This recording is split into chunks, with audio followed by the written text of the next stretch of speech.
What exactly are the title updates hiding? From the most feasible to the most unbelievable, I want to talk about both ends of the spectrum. We'll start with the most likely and work our way up to the most outlandish additions we could possibly see in the title updates. Fatalis is a staple in G-Rank. In fact, nearly every single Monster Hunter game has had Fatalis in it. With Fatalis being more of a Master Rank endgame monster, it stands to reason that we wouldn't see it in the base game. However, with the advent of Sunbreak, it's totally possible, in fact probably likely, that we'll see some form of Fatalis by the time the last update rolls around. But why do people want Fatalis back? Well, it's an icon. It was the first final boss in the series, and in a series filled with expressive, eccentric designs, Fatalis sticks out like a sore thumb with its simple yet menacing appearance of a classic fantasy dragon. In a series filled with giant bugs, porcupine dragons, and chickens the size of a car, a monster that's just a normal dragon feels almost unnatural. It's very clear that Fatalis isn't like any other monster, and that's demonstrated not only in its appearance, but its abilities as well. It's easily one of the most unique and powerful monsters in the series, and I think it's one of the most likely monsters to make an appearance in Sunbreak.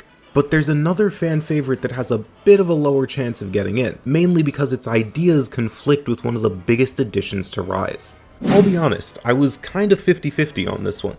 I wasn't sure if it was more or less likely than Fatalis, but the reason I think it's a bit less likely comes down to the fundamental idea behind this monster.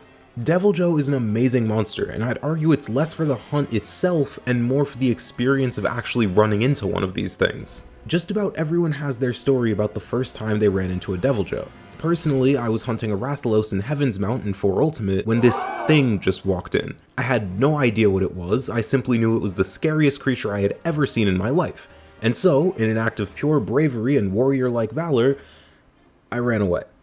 See, that's what Deviljho is all about. It's this massive, terrifying threat that can just appear and ruin your day at any moment. That's what makes this such a threatening monster. However, this idea of randomly appearing to ruin your day might not work as well in a game like Rise. This is all thanks to one small addition: Wyvern Riding. Deviljho is supposed to be this menace to society that's simply concerned with its next meal. If you get in the way, which you often do, it decides to attack you as well.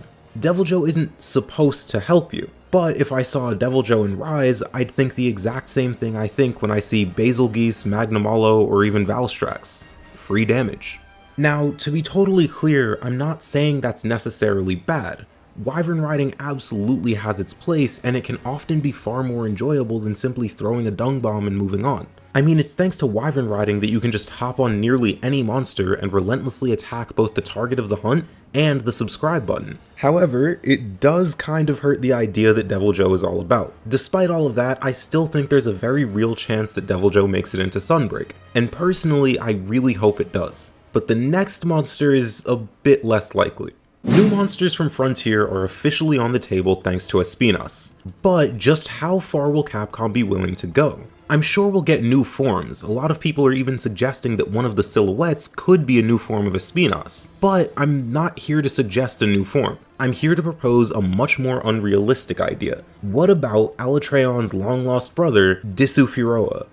This monster combines fire, ice, and dragon to create one of the coolest looking hunts that I've never gotten the chance to experience, which is coincidentally why you're looking at Espinas footage right now. But as far as likelihood goes, look, I know this one's a bit of a long shot, but hear me out. I may sound like a conspiracy theorist, but I swear this makes sense. So remember how World totally reinvented Fatalis? Well, I'm not sure if a hunt like that would be possible in Sunbreak given its limitations due to the Switch's hardware. Granted, I could be totally wrong, it's happened before, but let's assume for a second that Fatalis can't get in. If we're already adding in Frontier monsters, and we need a new endgame Black Dragon, why not use Disufiroa? I mean, we already have Alatreon and Iceborne, so it's not like the skeleton for the monster isn't already developed. This would fit perfectly in Sunbreak's over-the-top style, and I think it would be the perfect conclusion to the expansion. Not only this, but it would also be an excellent way to introduce another iconic Frontier monster into the mainline series.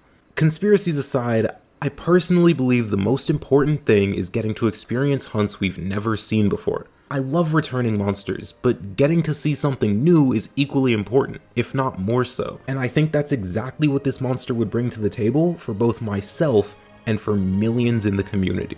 What do you want to see in the title updates? I don't care how outlandish it is, just let me know. I'd love to hear it. And check out this video on how Capcom has been very subtly changing how we hunt.